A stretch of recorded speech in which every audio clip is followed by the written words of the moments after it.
Hey everyone, it's Nathus, and today I'm going to be opening a booster kit of Battle for Whitefang Pass from SolForge Fusion second set.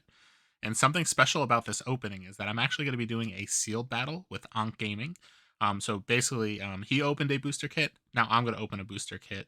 We're going to both use decks and we're going to battle it out. So this video is specifically of me opening this booster kit to see what we get, and then I'm going to make a fuse deck that I'm going to be using to battle Anque. So let's see what we get. Hopefully we get something really strong. But I'm excited for the challenge. So it's been a while since I've done a box opening, so I've actually been pretty busy over the last few weeks. Ooh, cool. So we got Betrayal right up front, Elemental's Ritual. So we got some cool cards right at the beginning. But yeah, I've been pretty busy because I was actually at PAX a few weeks ago helping to demo SolForge Fusion, which was a lot of fun. So I hope a lot of people who demoed the game really enjoyed it. And this is the kind of experience you'll get if you're getting into the game and opening a booster. So you get one deck from each faction, and I'm going to open up each of these, and we're going to do a sealed pool. So I'm going to start with the Aloyan, and then we're going to move on to the rest. So again, we got a cool Betrayer right up front, which is nice to see. And I'm going to try to not look at the backs, because I don't want to spoil if there's a Soulbind or not.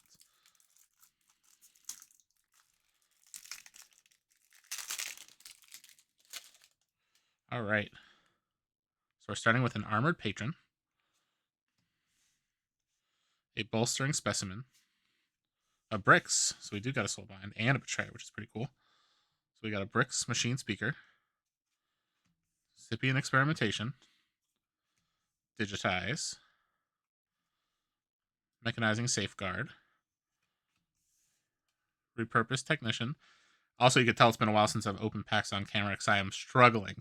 We got a Repurposed Technician, a Syntheta's Laboratory, a Venerable Techno-Hulk, a War Machine, and then we've got Steel Rosetta as our Forgeborn with Enhance at level 2, Nanotech Disruptor at level 3, Inspire at level 4.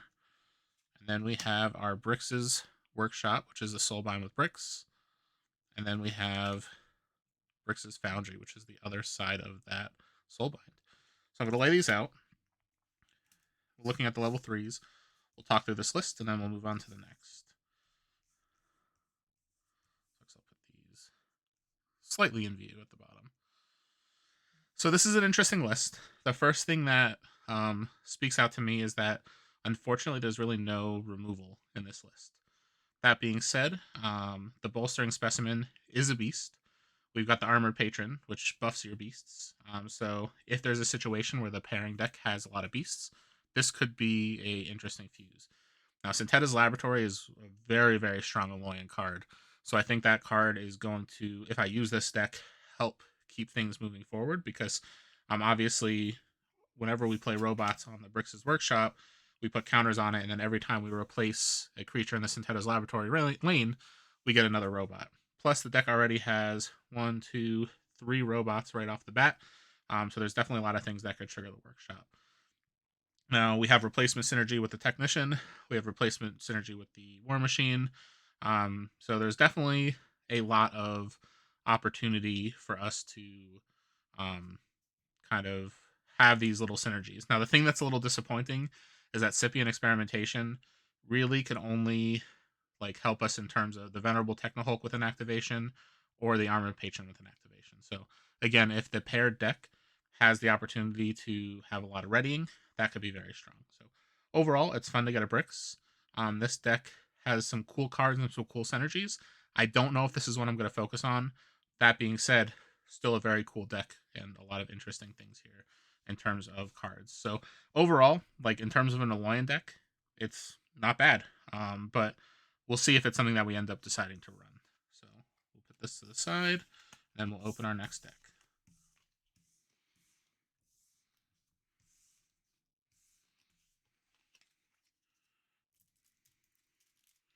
All right, the next one we're going to open is Utera.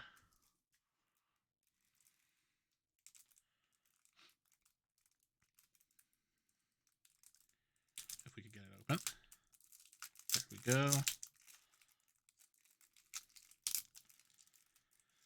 So it's funny because in set 1, I feel like Utera is one of my favorites to open because it has the chance of Forge Seal and Mantis and things like that.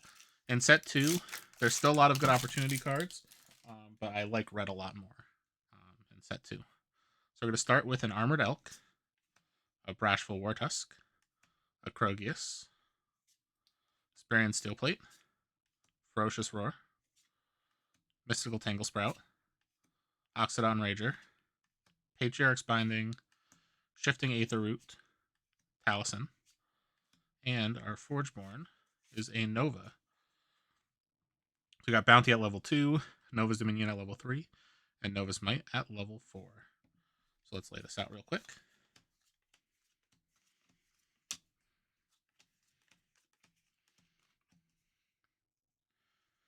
So something that's interesting right off the bat is that this deck does have some things that kind of go with that replacement synergy that we were talking about from the last deck. So this one does have some opportunity with that blue deck that we just looked at. So Taliesin, obviously playing free stuff is always very strong. Even though you give your opponent some free plays as well, it's just such a strong card at the higher levels. Now, Shifting Aetherroot here, there's not a ton of life gain. Like we have the Crogius at level 2 and the Armored Elk at level 3. So that's not something I'm really counting on in terms of triggers there. But overall, at level 3 at least, it's a big attack. Patriarch's Binding, getting us minions, can be really strong, especially some of those out-of-faction minions. Oxodon Rager, I don't think there's enough minion support or things to keep the Rager alive because stuff is pretty easy to kill adjacent, and then it's just a big investment to play a card that potentially is going to die. But if you're playing in a deck with Syntheta's Laboratory, at least there's a higher chance of it living than some of the other opportunities you have with it. Now, Ferocious Roar is good if you could have a very full board all the time. You got the Asparian Steelplate, which has some replacement synergy. Brashful is always a really cool ability, especially when it's on a creature with big stats already. So an 11-8 with Aggressive Breakthrough, pretty strong at cycle 3. Now Elk, the fact that it's armored is actually pretty nice because it's going to stick on the board a little better. So you could trade pretty well in combat where you're going to keep your Elk and then hopefully destroy and gain some life. So overall, there's some breakthrough here. There's a little bit of aggression. This could pair well with that Alolan deck. It's not one that would very much like super impress me, but if we're able to upgrade that Crogius with that enhance from the Steel Rosetta, like this could just be a play of, hey, let's keep the board controlled. Let's play Crogius, hopefully at cycle 3, and go for the gold there. So overall, it's not a bad deck, but typically when I see the Oxodon Rager, it devalues the deck for me just for the sake of it's just a card that is very rarely going to be fully useful for myself. So we'll see how the rest of the pool looks. But if I were to pair that Alolan and that Utera, I would not be upset. So overall, not bad. Now we're going to open up our purple, our neck room.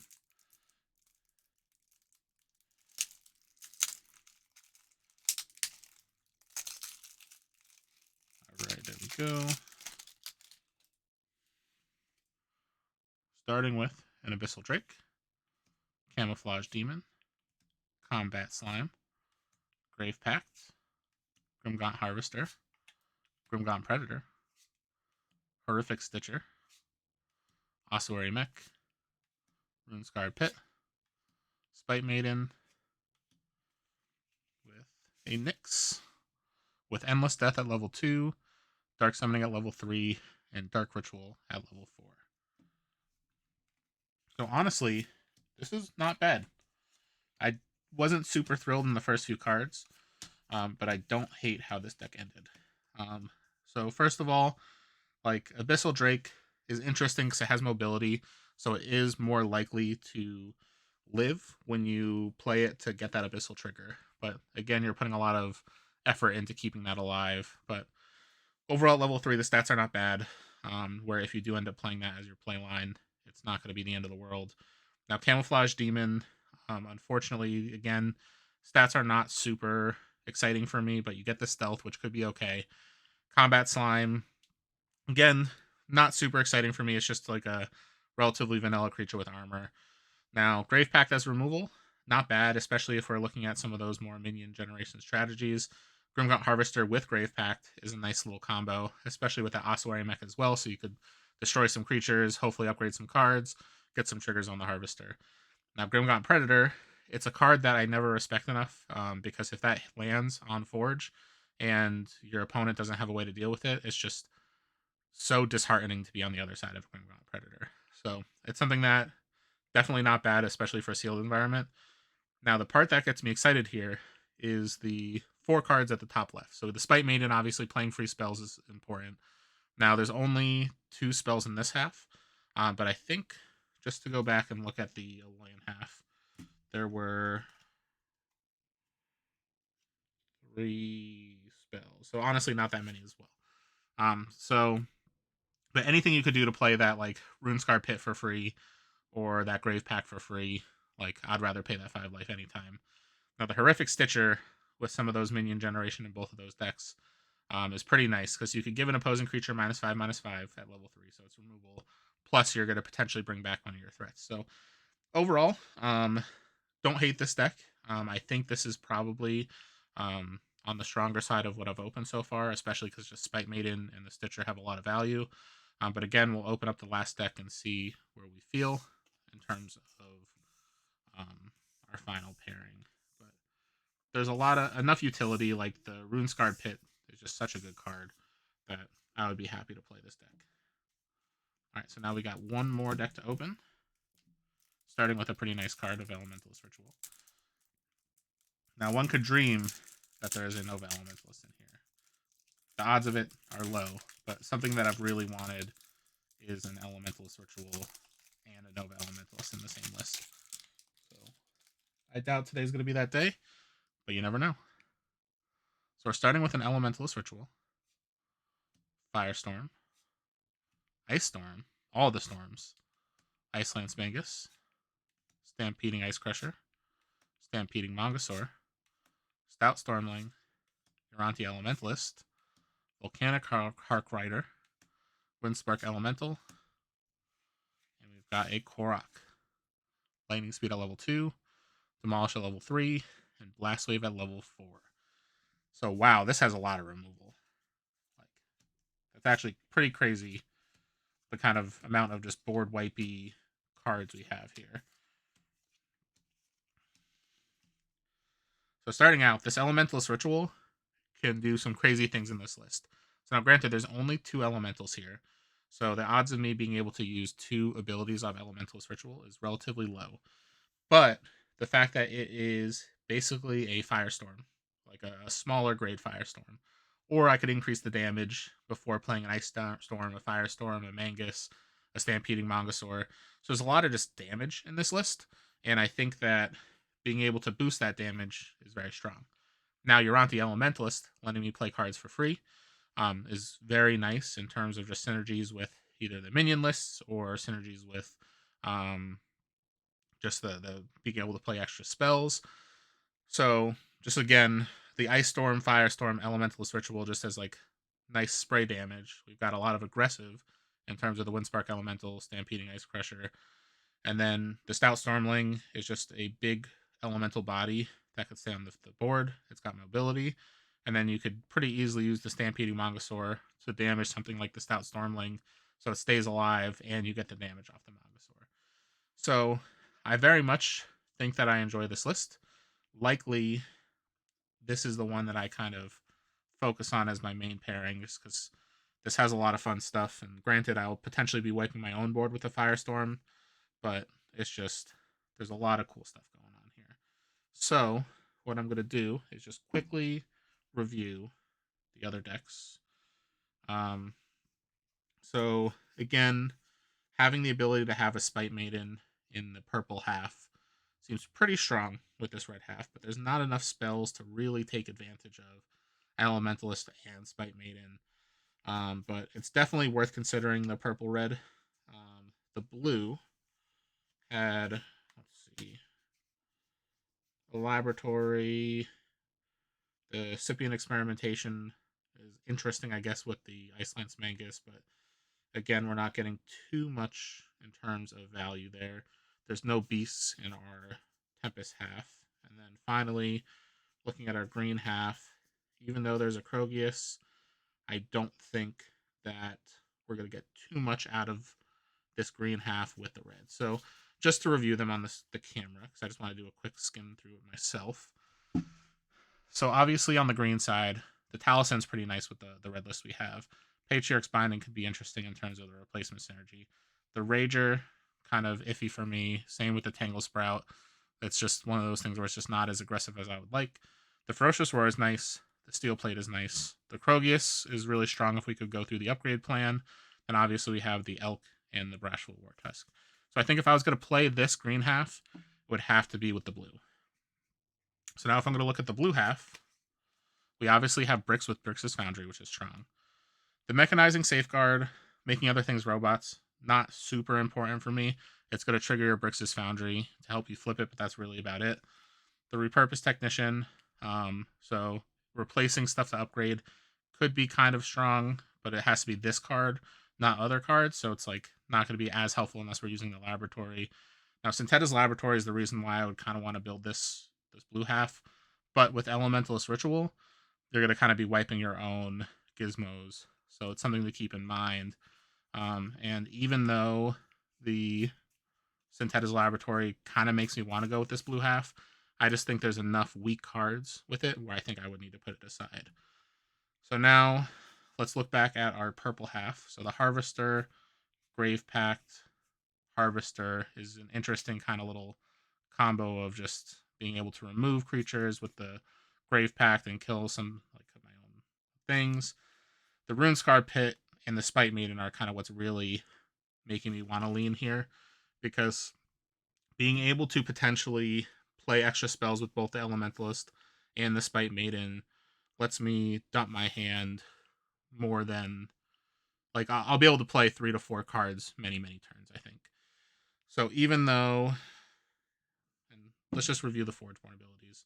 So if I were to play the blue half, it would be blue and green, specifically because we have Enhance to help us push that Krogius up, and our level 4 Nova ability was Nova's Might. So we do have a pretty strong Forgeborn loadout if we do the blue and the green together.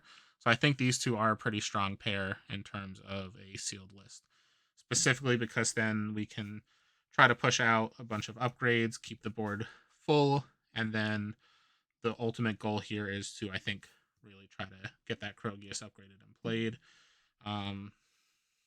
So honestly, I think in terms of a build, I'm going to put together the Rosetta and the Nova, and I think that's going to be my B deck. But I think the deck that I want to bring first, which just because it's got so much just mass removal here, it might end up not being able to push over the finish line because of how much removal I have, and kind of it's not really got the aggressive big bodies here. But something that could be an interesting line is if we go Horrific Stitcher, replace a minion with the Uranti Elementalist. That could really help us just get even more extra value.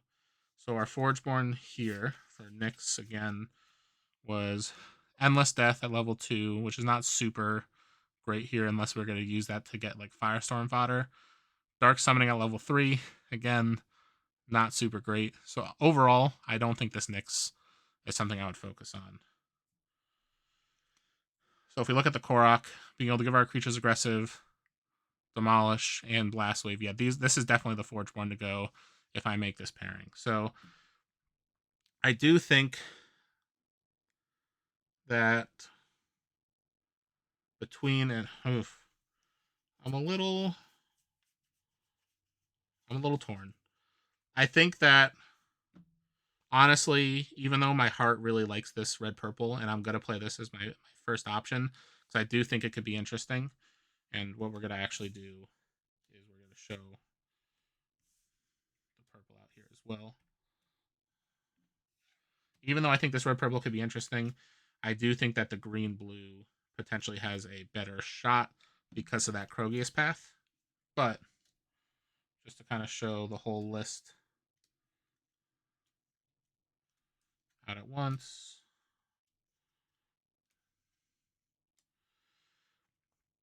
So the only thing that I'm iffy about looking at this list is that we do not have a source for minion generation for that Stitcher except for Runescarred Pit. And you don't obviously want to be replacing your Runescarred Pit, like your Brute, super often with your Stitcher or with your ability from the Stitcher, unless you're technically bringing out something maybe a little stronger. So this is where I'm a little split. And then the last thing to think about is that even though the Patriarch's Binding could make an elemental with that spell sprite, I don't think that's enough to make me want to go with the Elemental's Ritual plan just to have that extra elemental. So I think this is what we're going to go with. I have my reservations. I do think that the green blue is going to be a little bit stronger, but I think this is going to be a fun pairing to test. And I think just the Ice Storm, Firestorm ritual, just I can't not want to give that a go. I think that's really what's really forcing me into this red. So yeah, what we'll do is Anque and I are going to look at each other's pools. I think we're going to discuss where we think that each person's pool is going to go, and then we're going to play some games. And I think it's going to be a lot of fun. So thank you for tuning into this opening. Let me know what you think the best pairing is. It might be even a couple of the factions that I didn't consider together. So maybe it's the Utera and the Tempest, or the Necrium and the Aloyan. So let me know what you think. Maybe I made the right choice. Maybe I made the wrong choice. I do think that my vanity of wanting to go Ritual, Firestorm, Ice Storm is very high, and I do really want to have that Spite Maiden and Uranti Elementalist. Although there is a pretty high risk that I'm going to hit those and not have a spell in my hand. So we'll see how this is. I guess overall, the downside here is that just the overall spell count on all of my lists was a little low. Otherwise, I think I might have been able to get more value out of the free spells with another list. But thanks for tuning in. I hope you enjoy this, and keep an eye out for the video. I think that Anque is going to be posting the video of our matches, but we'll see. I think I would say either way, go check out their channel, AnqueGaming. And I'm going to put these into my account, and we're going to get that game going very soon. So thanks for tuning in. I'll see you guys next time.